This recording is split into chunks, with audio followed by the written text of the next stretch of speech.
Hi friends, welcome to ஸ்ரீஸ் life. என்னடா இது இன்றைக்கி லேட்டாக போட்டிருக்கனே அப்படின்னு பார்ப்பீங்க.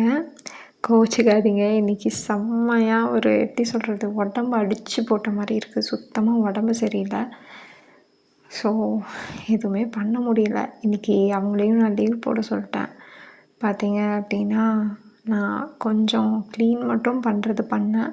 பட் மற்றபடி பாத்திரமாகட்டும், மற்ற வீட்டு வேலையாகட்டும் எல்லாமே அவங்க தான் சேர்ந்து செய்கிறாங்க. எனக்கு அது செய்கிறப்ப தான் நானும் நினச்சேன், ஏன்னு கேட்டிங்கன்னா எல்லாருமே ஹஸ்பண்ட் அண்ட் ஒய்ஃபாக இருந்துட்டு ஒர்க் போகிறவங்களாகட்டும் போகாதவங்களாகட்டும் ஹெல்ப் பண்ணுவாங்களா அப்படின்னு எனக்கு தெரியல. நான் சின்ன வயசுலேருந்தே அப்பாவை பார்த்து தான் நான் வளர்ந்துருக்கேன். அவரும் பார்த்தீங்க அப்படின்னா எங்கள் அம்மாவுக்கு அவ்வளோ சப்போர்ட்டிவாக இருப்பார். இதுக்கும் அவங்க 2 பேருமே ஒர்க் போகிறாங்க. ஒர்க் போயிட்டுமே அப்பா அம்மாவுக்கு அவ்வளோ ஹெல்ப் பண்ணுவார். கூட மாட எல்லா வேலையும், இந்த வேலை தான்னு கிடையாது, டாப் டு பாட்டம் வெளியாகட்டும் வீட்டு வேலையாகட்டும் எல்லாமே ஹெல்ப் பண்ணுவார். அதே மாதிரி தான் பார்த்தீங்க அப்படின்னா ஃபார்ச்சுனேட்லி என் ஹஸ்பண்டுமே எனக்கு ஏதாச்சும்னாலும் நல்லா பார்த்துப்பாரு. வீட்டில் இது நீ செய்யணும், அது நான் செய்யணும் அப்படியெல்லாம் கிடையாது. நான் இதை பண்ண மாட்டேன்னு சொல்லுவேன். அவர் எல்லா வேலையுமே பண்ணி கொடுப்பாரு எனக்கு.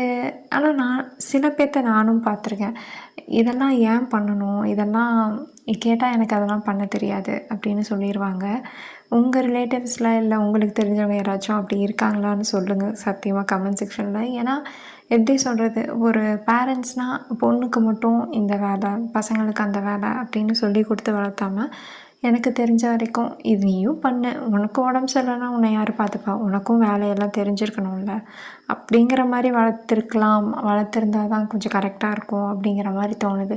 ஏன்னா இப்போ இந்த ஜென்ரேஷன்லேயுமே எப்படி சொல்கிறது, எனக்கெல்லாம் கேட்டால் எனக்கு பண்ண தெரியாது அப்படின்னு சொல்லிடுவாங்க.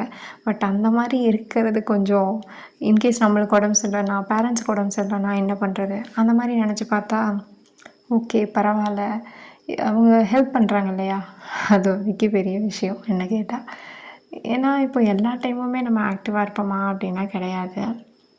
மேபி வீடியோவில் உங்களுக்கு சீக்கிரமாக நான் பண்ணுற மாதிரி தெரியும். பட் ரியல் லைஃப்பில் பார்த்திங்கன்னா நல்லா ஒரு மாதிரி சரியான டயர்டு.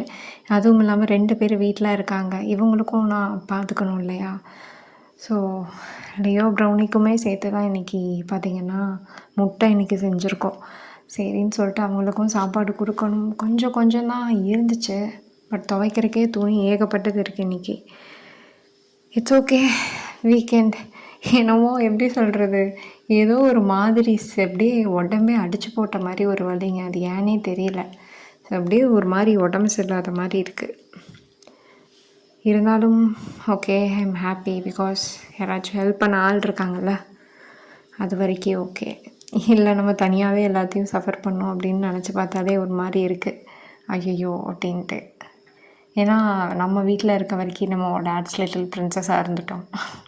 ஏன் நான் கேட்டால் நானும் ஆகட்டும் ஹஸ்பண்ட் ஆகட்டும் சாப்பிட்ட பிளேட்டு கூட எடுக்க மாட்டோம். பட் கல்யாணத்துக்கு அப்புறம் பார்த்திங்கன்னா அப்படியே ஆப்போசிட் ஆகிடுச்சு. எல்லா வேலையும் இழுத்து போட்டு பண்ணுற நிலைமைக்கு ஆகிடுச்சு. இட்ஸ் ஓகே, பிகாஸ் லைஃப்னு வந்துடுச்சு, ரெஸ்பான்சிபிலிட்டின்னு ஒன்று இருக்கும். நம்மளை நம்பி 2 ஜீவன்கள் வீட்டில் இருக்குது, அவங்களுக்கு சாப்பாடு போடணும்.